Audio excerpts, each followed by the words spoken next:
రాజకీయ నాయకులు మరియు న్యాయవాదులు ఎక్కువగా ఆరాధించే దేవత బగలాముఖి అమ్మవారు. ఆమె పసుపు వస్త్రాలను ధరించి గదను పట్టుకుని మాదనుడు అనే రాక్షసుడి యొక్క నాలుకను ఛేదిస్తున్న రూపంలో దర్శనమిస్తారు. కథలోకి వెళ్తే ఒకానొక సమయంలో భూమండలంపై పాపభారం పెరగడంతో ప్రళయం సంభవించింది. దేవతలు ఋషులు కష్టాల్లో పడ్డారు. ఈ ప్రళయాన్ని ఆపడానికి విష్ణుమూర్తి హరిద్రా సరస్సు దగ్గర మహాలక్ష్మిని ప్రసన్నం చేయడానికి తపస్సు చేశారు. ఆ తపస్సు మెచ్చి అక్కడి హరిద్రా సరస్సులో బగలాముఖి దేవి అవతరించి భూమండలాన్ని పరిరక్షించింది.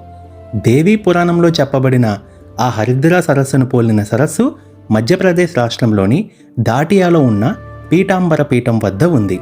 మరో కథ ప్రకారం ఒకసారి కైలాసంలో రాక్షసులు మరియు దుష్టశక్తులు దండెట్టగా పార్వతీదేవి ఆగ్రహంతో వారిని అడ్డుకోవడానికి సిద్ధపడింది. ఎంతమంది వారించినా ఆగలేదు.